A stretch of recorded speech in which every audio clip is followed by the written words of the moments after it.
Good morning, this is Miss Billerbeck, and we're going to talk about section 1.7, absolute value equations and inequalities.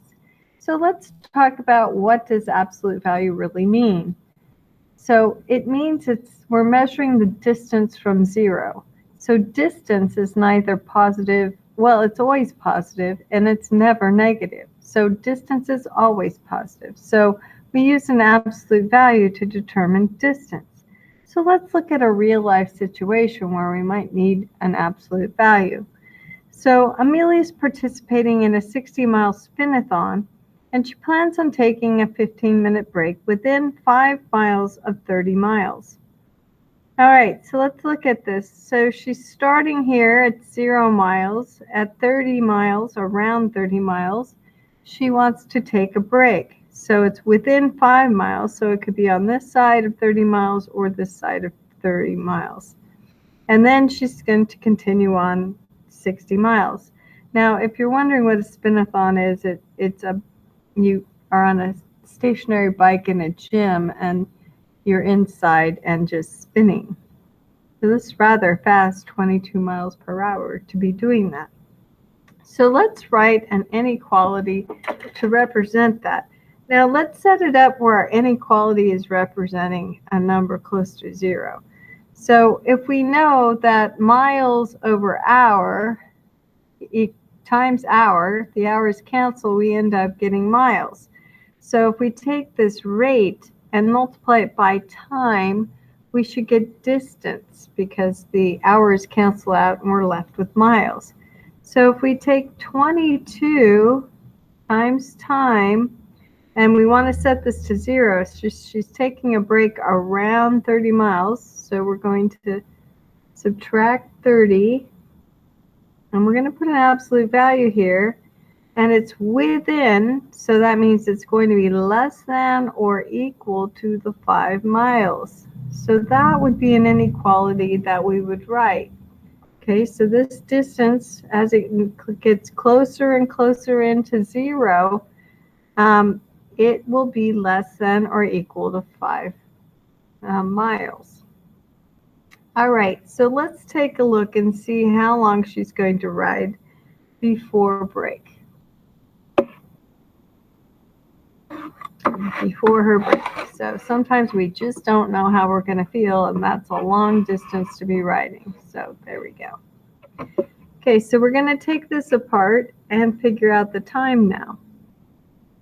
So when we have an inequality, we have 22t minus 30 is less than 5. But this could also be a negative 5 in here because the absolute value could equal negative 5. When we set it equal to negative 5, we have to do something special with the inequality sign. It's like multiplying or dividing by a negative. So we flip the sign and we set that as negative 5. So this is a flipped sign. Okay, so now we just do our regular additive inverses here, and an additive inverse here.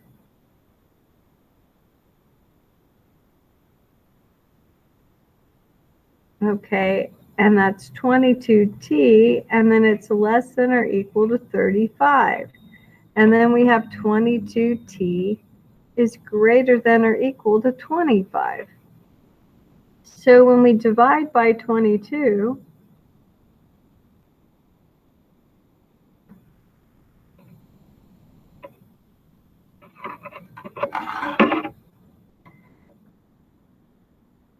that gives us t is less than or equal to, and this ends up 1.59 hours.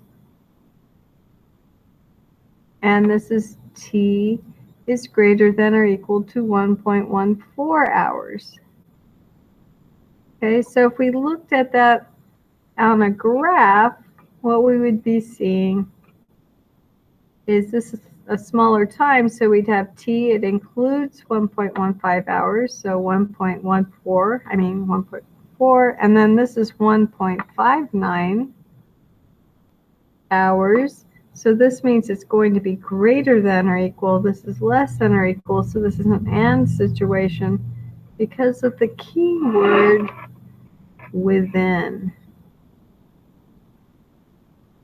Okay, so when you see within, you know you're going to have an AND situation because it's going to be within 2 points. Okay, so that's one way of looking at word problems. All right, so that's a little over the top, but that's an intro to what we are going to learn today. So here's the next one. Okay, so this is just basic practice, so we understand a little more about absolute values. So first, to solve this absolute value, we want to isolate the absolute value. So we're going to move this 2 using an additive inverse. And that gives us 8 equals the absolute value of x. Well, that means that x could equal 8 or x could equal -8. So we can write this in set notation that x equals -8 or 8. So those are the 2 solutions for x. And we could write absolute value of 8 minus 2 is 6. Absolute value of -8 is still 8. Minus 2 is 6. All right, so this one we have a 2 multiplying the absolute value. So we're going to use a multiplicative inverse and divide by 2. So we get the absolute value of x plus 2 equals 2. All right, so that means x plus 2 can equal 2, or x plus 2 can equal -2. So we're going to use that additive inverse on both sides. And we get x equals 0, or x equals -4. Okay, so we can check that really quickly. 0 plus 2 equals 2. Or -4 plus 2 equals -2, but this is the absolute value of -2, so that's 2 equals 2. So they both check. So we can write in set format that -4, 0 are our solutions. Okay, this one doesn't need an additive inverse or a multiplicative inverse. We're just going to go straight to 3x minus 6 equals 12, or 3x minus 6 equals -12. Okay, so we're going to add 6 to both sides.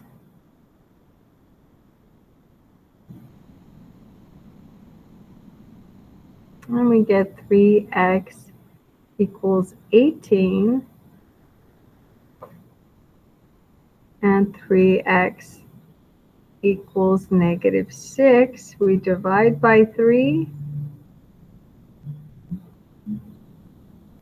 And we get x equals 6 and x equals -2. Let's check that. So we have 3 times 6 is 18. 18 minus 6 is 12.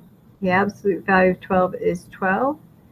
-2 times 3 is -6. -6 minus 6 is -12. The absolute value of -12 is also 12. So our solution for this one is -2, 6.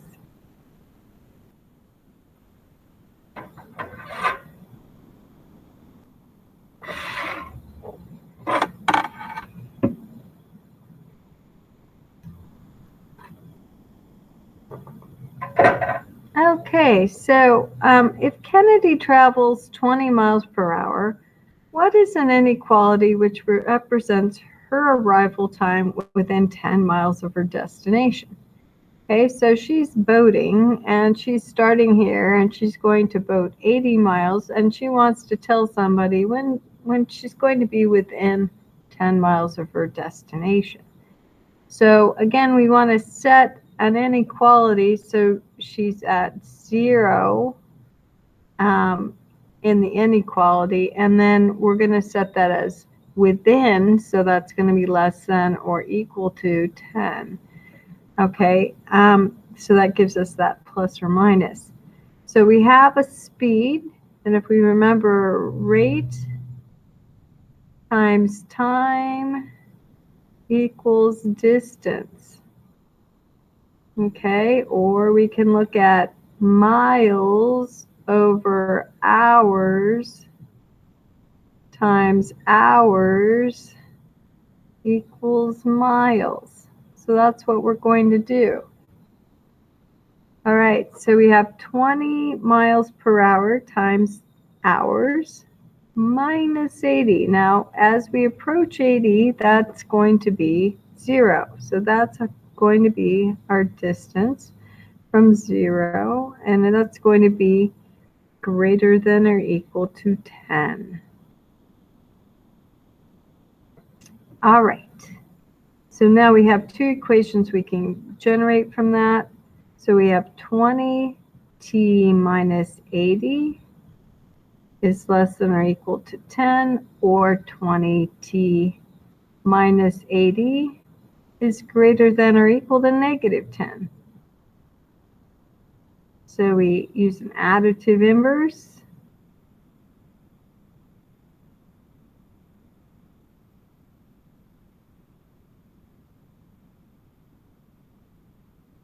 And we have 20t is less than or equal to 90, and 20t is greater than or equal to 70.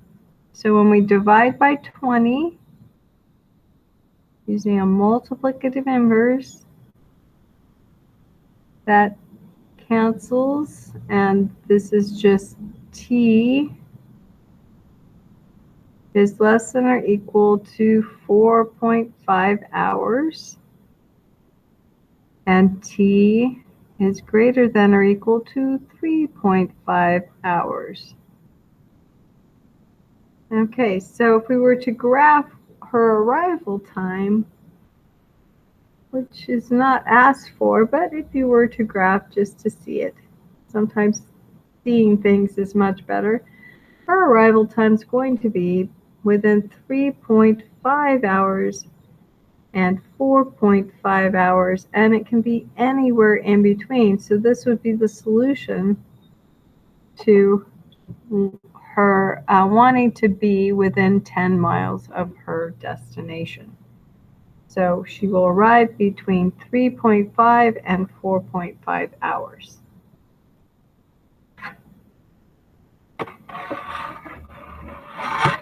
All right, so that's, again, kind of a real-life problem. Let's do some simpler ones. Okay, so when we have an inequality, we've already looked at the fact that if x is greater than 15, and we want to switch it where this is negative x, I guess we could call that negative x, but so if you had negative x is greater than 15 and you wanted to move that, you'd multiply by -1 or divide by -1, and that gives you x is less than -15. Okay, so all I did was flip the sign. Okay, so my solution set for this is just -15 or 15, which you probably knew what that it was. Oops, but this is not equal, so we can't just write that. No, we have to graph it, because that's not the solution. That would be the solution if we had an equal sign. So we have x is less than 15. So we're going to put that here. So we have -15. It's an open point because there's no equal sign. I'm going to put 0 here because it's right in the middle of everything. And this is also an open point, and it's 15. Now, is 0 less than 15, -15? No. So it's not in the solution set for that one. Is 0 greater than 15? No, so it's not in the solution set for this one. So we're looking at an or situation. Okay. All right. And whenever we're dealing with a greater than sign with the absolute value of a variable, and we have a greater than sign with a variable, or greater than or equal sign, we're going to have an or situation. All right, so when we do the same thing with this one, we have x is less than 7, and x is greater than or equal to negative 7. All right, so when we go and graph this one,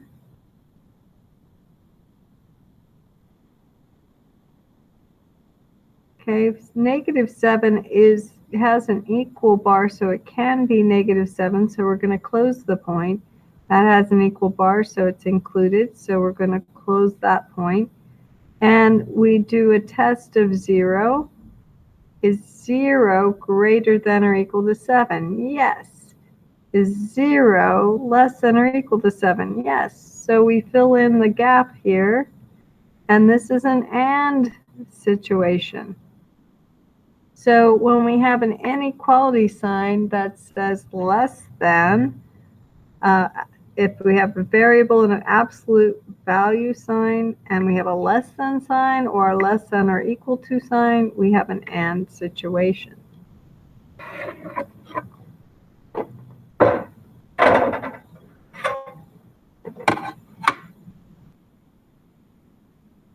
All right, so if we have a debate team and it has a budget of $200 plus or minus $20 for 4 nights, can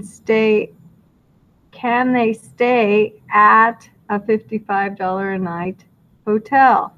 So they're going to be out 4 nights, and they were only given $200 plus or minus $20. Okay, so the minus is important because you don't want to go way below your budget for your trip, because if you don't spend the money, they don't give you as much money next year. So we need to know the low end as well, because we don't want to go too low on the hotel, because then they'll expect that type of money to be saved the following year. Okay. And if you're going to be on the debate team and be great enough to go to a 4-night convention, you should probably stay at a nicer hotel. Okay. And this is already it's not a fancy hotel. So let's take a look. So we want to set a variable. Let's say N is the cost per night for the hotel.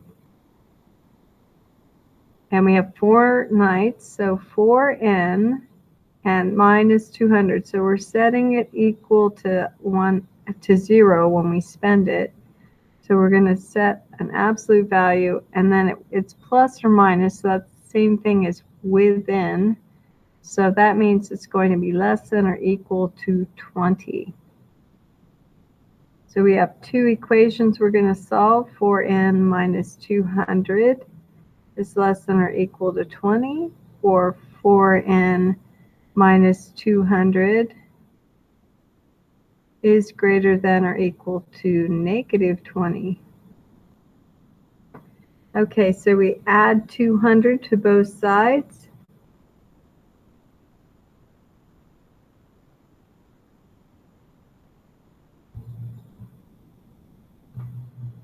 And we get 4N is less than or equal to 220, and 4N is greater than or equal to 180. So now we're going to divide this by 4.